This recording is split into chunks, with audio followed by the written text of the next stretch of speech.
అండి, welcome back to Durga Krishna channel. ఈరోజు నేను పైనాపిల్తో జ్యూస్ చేయబోతున్నానండి. పైనాపిల్ శుభ్రంగా కడిగేసి పైన అంతా చెక్కేసి ఇలా ముక్కల్లా కట్ చేశానండి. ఈ పైనాపిల్ ఆరోగ్యానికి చాలా మంచిదండి. డైటింగ్ చేసేవారికి అయితే చాలా బాగా యూజ్ అవుతుందండి.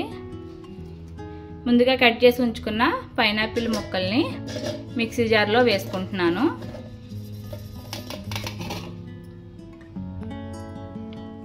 ఈ పైనాపిల్ లైట్గా పులుపు ఉంటుంది కదండి, తీయగా పుల్లగా ఉంటుంది కదా.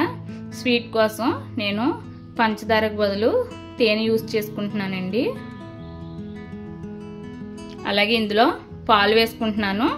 డైటింగ్ చేసే వాళ్ళైతే పాలు ప్లేస్లో వాటర్ అయినా యాడ్ చేసుకోవచ్చు.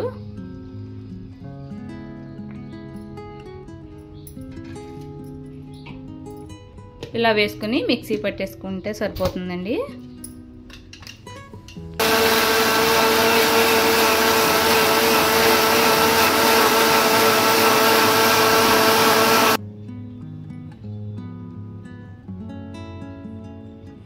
ఇదిగోనండి, ఇలా మిక్సీ పట్టాను.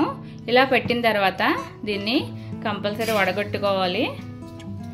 ఒక గిన్నె తీసుకొని ఇలా వడగట్టి వేసుకొని వడగట్టుకోవాలండి. ఇది పీచు పదార్థం ఎక్కువగా ఉంటుంది.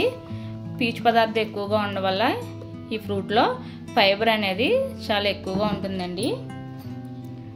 షుగర్ను కూడా కంట్రోల్లో ఉంచుతుంది. షుగర్ ఉన్న వాళ్ళు కూడా తీసుకుంటే చాలా మంచిదండి. అంతేకాకుండా హార్ట్ కంప్లైంట్ ఉన్న వాళ్ళు కూడా తీసుకుంటే మంచిది. డైటింగ్ చేసే వాళ్ళకైతే ఇంక చెప్పనవసరం లేదండి.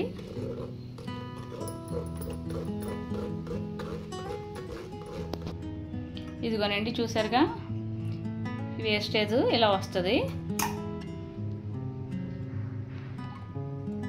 ఇది హెల్త్కి అయితే చాలా మంచిదండి. ఇందులో సి విటమిన్ అధికంగా ఉంటుంది.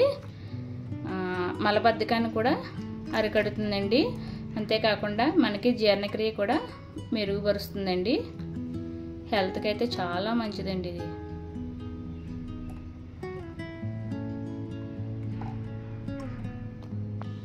ఇగోనండి, టేస్టీ పైనాపిల్ జ్యూస్ అనేది రెడీ అయిపోయిందండి. ఇది ఆరోగ్యానికి చాలా మంచిది కదండి. సో డైటింగ్ చేసే వాళ్ళకైతే చాలా మంచిదండి. వీడియో చూస్తున్నారు కానీ సబ్స్క్రైబ్ చేయట్లేదు ఫ్రెండ్స్, ప్లీజ్ సబ్స్క్రైబ్ చేయండి. నా వీడియో మీ అందరికీ నచ్చుతుంది అనుకుంటున్నానండి. నా వీడియో కనుక మీ అందరికీ నచ్చినట్లయితే please like, share and subscribe. ఓకేనా friends? Thank you for watching. Please subscribe my channel.